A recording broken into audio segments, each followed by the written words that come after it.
Watch right now on the Front News Project. Explosion 6 kilometers from the Kremlin. Friendly drones disrupt the victory parade of Bessia. Preparations underway for May 9th on Red Square. The Russian army is retreating. Exclusive footage of real battles. And an unexpected surprise for Putin. Ukraine and Poland are launching joint drone production. Fiery, intense, and blazing footage from the front lines. Watch right now.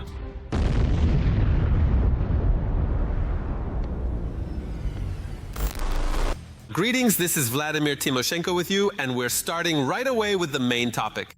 Air defense systems are being pulled into Moscow from all over Russia.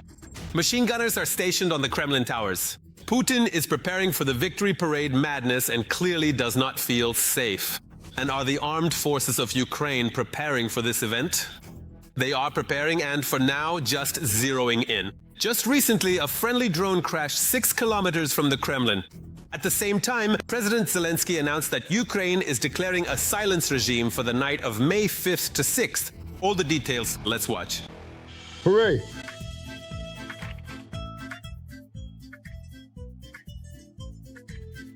Putin managed to turn the May 9th parade from a Russian triumph into a march of shame and fear. A clash with neo-Nazis, Banderites, on whom the U.S. and their junior partners have placed their bets, will be inevitable. Russia delivered a preemptive response to aggression. Ukrainian birds are flying all over the center of the Russian capital. Can you hear that sound right now? Listen closely. Oh, right there. There it is, right above my house. And The closer it gets to the parade, the scarier it becomes. This will be the first time there will be no weapons at the parade, and Ukrainian drones might fly in during the parade.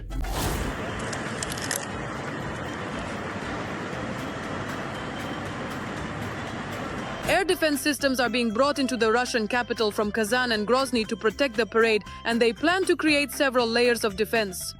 Can you imagine? It's a nightmare. But that's not all. The sense of Security around the entire capital. There are checkpoints at the entrances.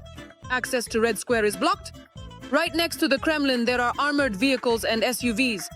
And on the walls and towers of the Kremlin, there are machine gunners.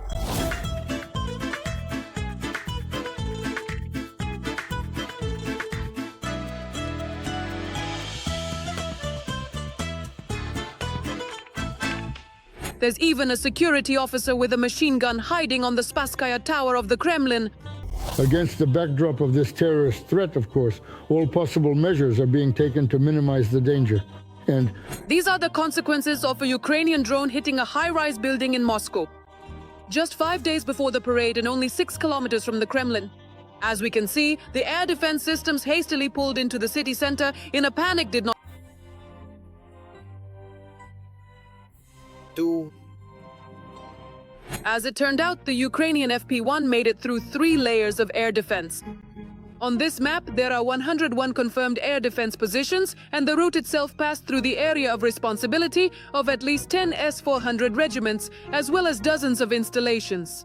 Pantsir and Tors, which are so highly prided by the bunker dweller. At the same time, memes about preparations for the event are actively spreading online. Ukrainians are joking about heightened security measures and generating amusing images.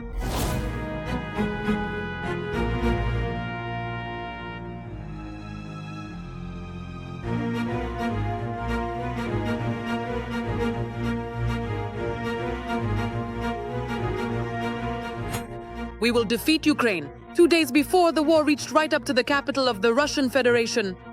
And while Ukrainians laugh at this absurdity, Putin is tearfully begging Ukraine for a ceasefire on May 9th. imagine a version of Stalin who, in a phone conversation with President Roosevelt, suggests to Hitler to arrange a ceasefire on November 7th. There you go. Well, so to speak, in honor of accordingly the great holiday. Even Vitaly Averyanov, the deputy chairman from the Borsky Club, said, "How is that supposed to work?" Yes, it makes sense. On May 9th, after all, the topic of Ukraine's denazification was supposed to be raised. Supposedly there are heirs of Nazism there, and to call on, as it were, the heirs, the spiritual heirs of Nazism, to unite for a ceasefire on May 9th. Back at the beginning of April, the Kremlin dictator was informed about the dangers of holding the May parade. Pro-war blogger Ilya Tumanov, known as Fight Bomber, said that the authorities were discussing where to hold the parade at all, in Moscow or in St. Petersburg. Can you imagine at the moment of the parade, when everyone is standing at attention, a missile alert is announced? And then what? What will happen? Obviously, the image will be disrupted, you understand? And what will be happening on the square and around it? Well, that would be quite an event, and of course it would be a significant blow in terms of media coverage. So I even think that maybe nothing will actually reach there, but something still has to be done. The parade rehearsal has still not been announced, even though it is usually held at the end of April. Rehearsals always used to start in Alabino, but even in the training grounds group where the preparations are covered every year, there is nothing except for the reduction of some parts of the event in achieving strategic goals, in solving tasks for the sake of Russia, its greatness and prosperity. Glory to the victorious people. Putin has demilitarized the victory parade. According to the Ministry of Defense's statement, there will be no heavy equipment, which has always been present at the parade. Only cadets will march in formation. Students of the Suvorov Military and Nakimov Naval Schools, Cadet Corps, as well as a column of military equipment. Due to the current operational situation, they will not participate in the military parade this year. In the underpasses on Tverskaya Street, they put up supports just for show, and they were blocking the road for the passage of that very heavy equipment. Red Square is being intensively prepared for the events, but the number of guests has been greatly reduced. This is evident from the stands. As for the general rehearsal, the date of May 4th was announced, but these dates keep changing. The sky will be closed. The most that Russians will see this year are the Swifts, who have always participated in the aerial part of the victory parade, while their show is still being considered. In Moscow, they are planning to shut off mobile internet during the May holidays. Everything is going according to plan, according to plan, according to plan, according to plan, just according to plan. Right on schedule. Only a small number of leaders will attend this parade. Yes, I realize that this year, without Xi Jinping as a kind of umbrella, the Kremlin is especially vulnerable.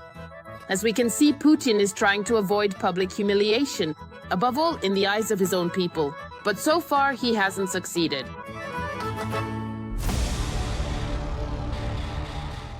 Well then, now we move to the Pokrovsk direction of the front. For several years now, the fiercest battles have been raging. In the Pokrovsk direction, the occupiers tried to advance 14 times in the areas of various settlements. Rodinskoye, Udakhnaya, Novopavlovka, Novo-Alexandrovka, Molodetskaya, Novo-Nikolaevka, and Muravka. And at the same time, for the first time since 2024, Russia has begun to lose territory in the war with Ukraine. In April, Russian troops suffered clear territorial losses in the war with Ukraine, losing control over an area of 116 square kilometers. Rather than dealing with a constant barrage of loud and overwhelming noise that disrupts your peace and quiet throughout the entire day, you can choose a much more serene and tranquil environment instead. A widely announced major offensive, there was a retreat and loss of positions. April 2026, a month the Russian command will try to forget. According to the Institute for the Study of War, the occupiers not only failed to advance, but also lost approximately 116 square kilometers of territory. This is the worst result since August 2024, during the time of the Ukrainian Armed Forces Kursk operation. At the moment, in areas without active combat, the front lines are almost the same as they were a year ago. This indicates that the defense forces of Ukraine, they not only stopped the further advance of the occupiers, but also successfully counterattacked in several sectors of the front. We are talking about the successful actions of Ukraine's defense forces in the Dnipropetrovsk and Dobrovska regions. The statistics speak for themselves. The average speed of the Russian troops' advance has dropped to 2.9 square kilometers per day. A year ago, this figure was 3 times higher, almost 10. And over the past 6 months, Russia has managed to capture only 1,443 square kilometers compared to more than 2,360 during the same period last year. In other words, the pace of the offensive hasn't just slowed down, it has collapsed. There are several reasons for this. First, the strikes by Ukraine's defense forces on enemy depots, headquarters, and logistics. Second, communication problems. Restricted access to Starlink in the occupied territories and the Kremlin's control over Telegram have significantly complicated the coordination of units. Ukraine's defense forces are successfully holding back the occupiers' advance in the Pokrovsk direction. The occupiers' offensive in this sector of the front has already been ongoing for more than 18 months. But Russia is trying to convince people otherwise. One of their tactics is the so-called gray zones. Territories where there is no stable control are presented as if they have been captured. Analysts from the Institute for the Study of War note that Russia's actual control is much less than what propaganda claims. However, at the same time, the very tactics of warfare are also changing. As the British publication The Telegraph writes, Russia is gradually abandoning mass assaults. These so-called meat grinder tactics resulted in enormous losses. The enemy is now switching to a different tactic. Small groups of 2 to 4 soldiers and sometimes even lone soldiers advance on foot, often at night, with minimal radio communication. Their task is to find weak spots in the defense, infiltrate deep into the positions unnoticed, and establish a foothold there. Experts note that such groups are harder to detect and destroy than larger units. Despite attempts to adapt, the key trend for Russia remains negative. The effectiveness of the offensive has been declining for several months in a row ever since the end of 2025.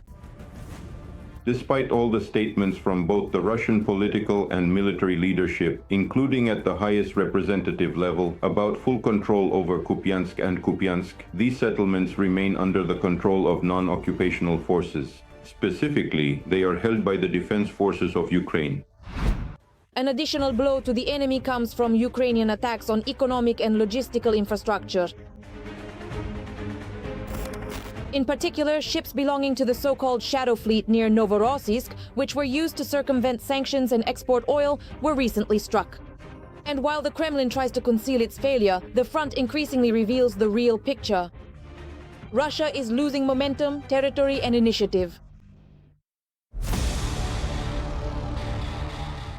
Well then, now it's time to analyze the operational situation on the Kramatorsk and Konstantinovka fronts. The enemy is becoming more aggressive here as well.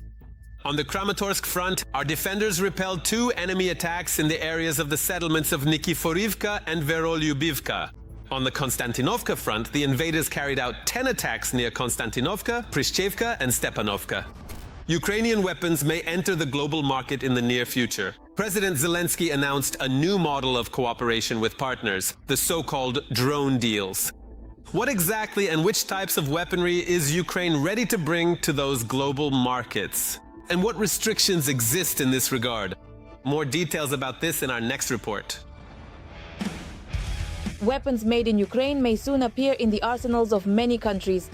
Ukraine is preparing to become an exporter of next-generation weapons.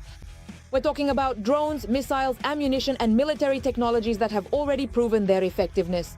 In modern warfare,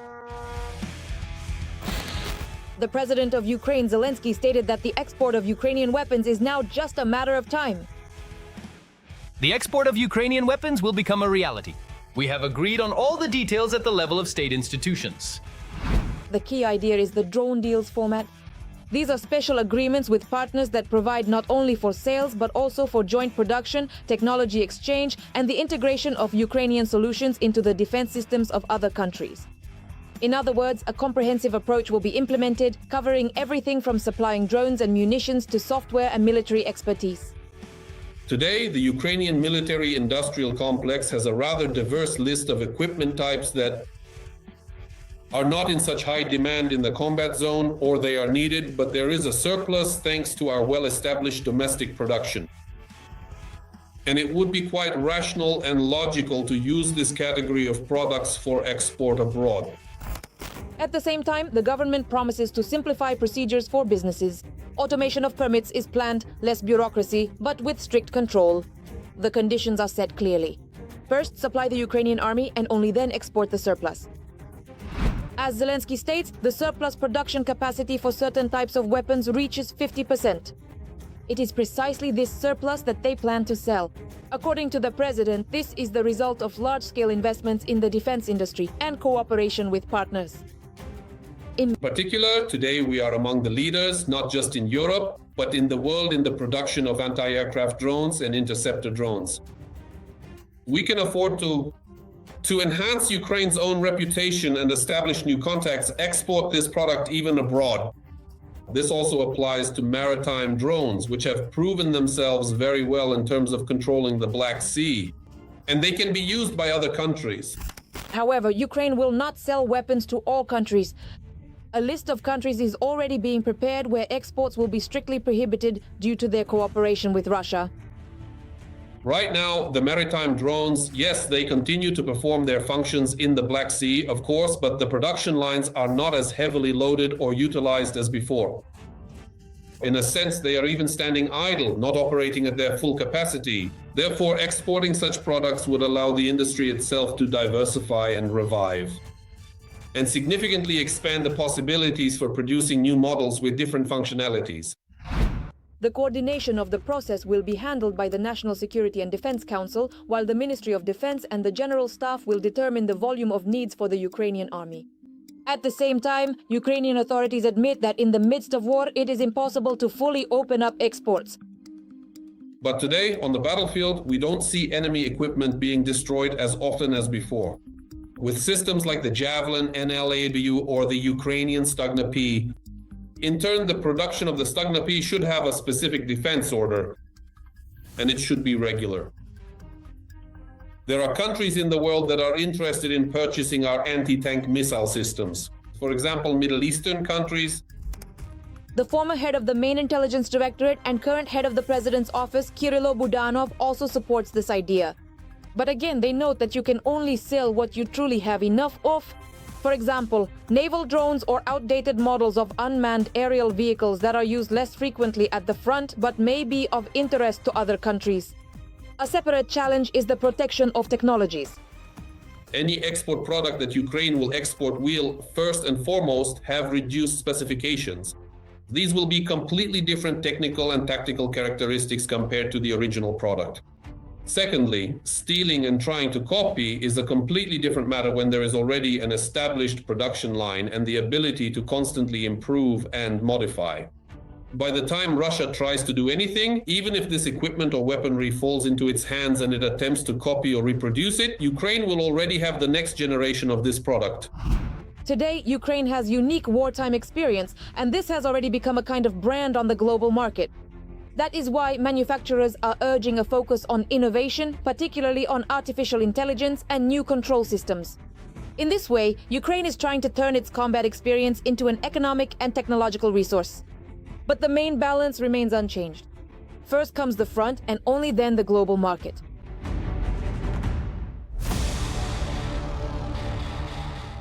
And now, let's move to the Huliaipol direction of the front. Let's be honest, this is yet another sacred target for Putin and his entire gang. Accordingly, the situation here is extremely tense. 19 enemy attacks have been successfully repelled in the Huliaipol direction. In the areas of the following settlements: Zaliznikne, Horke, Starukrenka, Yelena, Konstantinivka, Yablokove, Svitopetrovka, and Charivne. One clash is still ongoing. And here is another extremely important topic. Another lie from the Russian occupiers. The claim about the capture of a settlement important to both warring armies, Mala Tokmachka in the Zaporizhzhia region, does not correspond to reality. This is yet another fake from Putin's propaganda. And we will show and prove this to you right now. Please.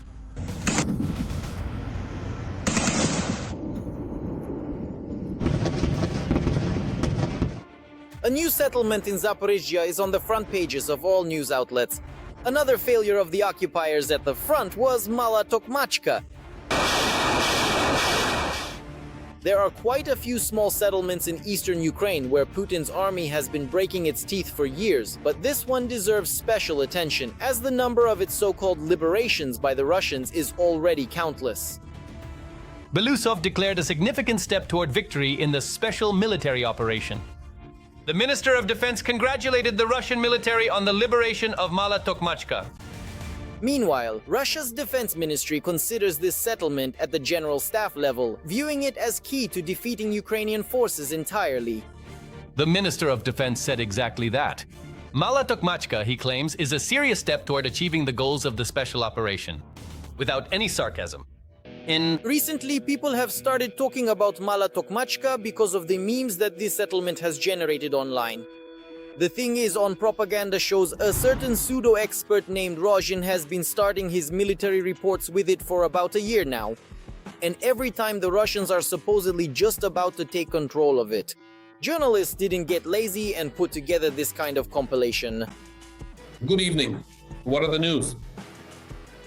Good evening. Speaking about the situation on the front line in the Zaporizhzhia direction, our troops have achieved certain successes in the area of Mala-Tokmachka. There were also battles on the outskirts of Mala-Tokmachka. There were also battles in Mala-Tokmachka. Fighting also continues in the area of Mala-Tokmachka. Fighting also continues on the outskirts of Mala-Tokmachka. Fighting also continues for Mala-Tokmachka. Our troops also have made small advances in the southeastern part of Mala-Tokmachka. Fighting also continues for the southern part of Mala-Tokmachka. There is also fighting for the southeastern part of Mala-Tokmachka.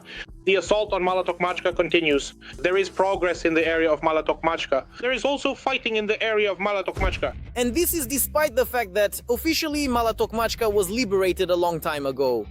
And Putin even congratulated those involved. In reality, most of the village is under the control of the Ukrainian armed forces. About a third is in the gray zone, and only on the eastern outskirts have the Russians managed to barely hold on to some houses on the edge. The fighting is non-stop, and it's bloody fighting. They keep pounding the same positions over and over. Attempts by the Russian army to break through the front line in small infantry groups result in the deaths of hundreds of Russian soldiers every single day. This happens in different ways, mostly through the use of FPV drones. However, Ukrainian scouts often visit those very houses as well. Naturally, they don't come empty-handed.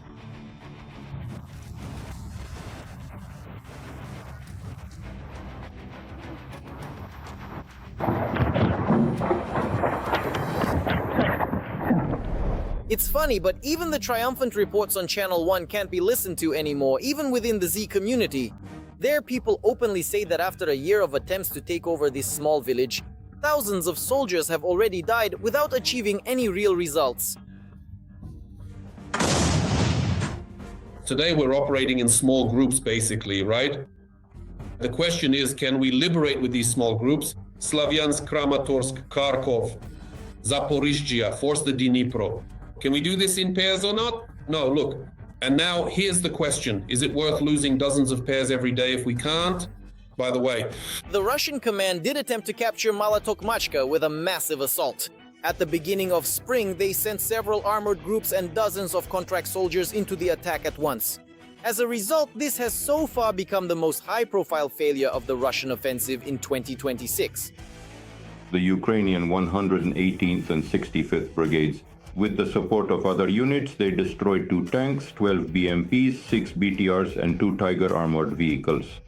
That is 22 vehicles out of 26. A complete rout. Not even the powerful shaggy armor in the latest style helped. The reason for such desperate attempts by the enemy, it's clear, say the Ukrainian Armed Forces Command. This is the road to the strategically important settlement of Orikhiv. That's why several lines of defense and powerful fortified areas were built here, which allowed Mala-Tokmachka to become a symbol of a strategic dead end for the Russians in Zaporizhzhia.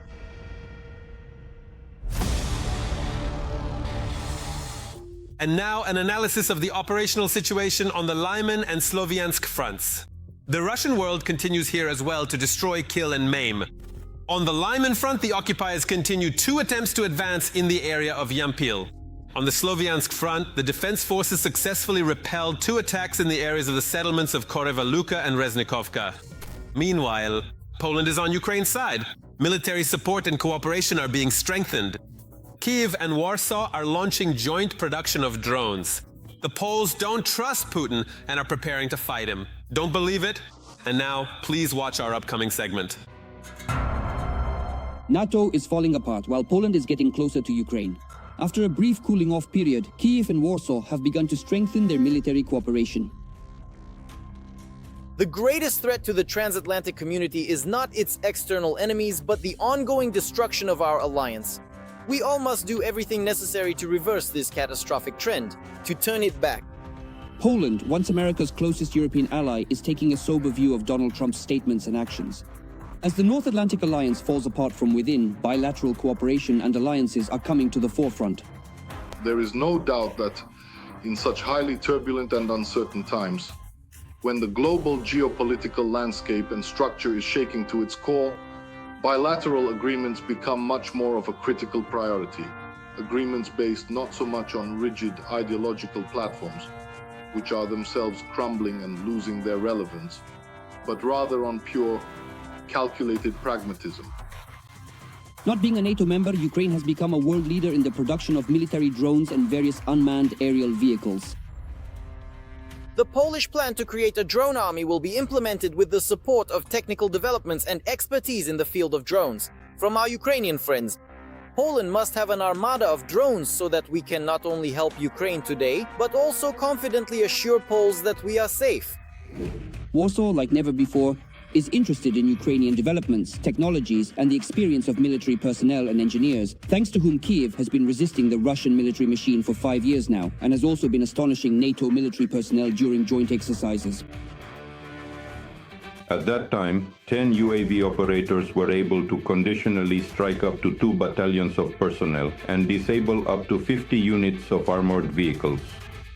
The simulated enemy, which accordingly was a cold shower for the leadership of the North Atlantic Alliance.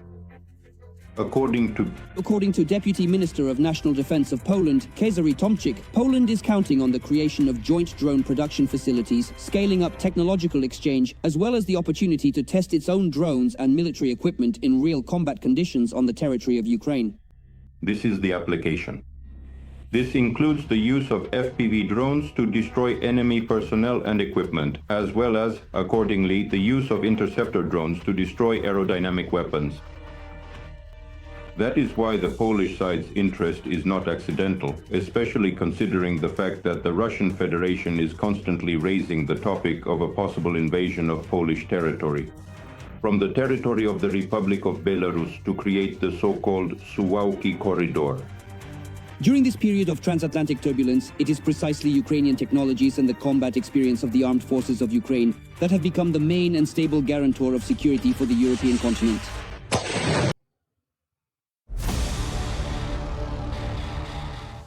That's all for today, but very soon on Front News, there will be new, unique reports from our journalists in the hottest spots of the war, obtained so that you know the truth. This was Volodymyr Tymoshenko with you. Take care of yourselves and your loved ones.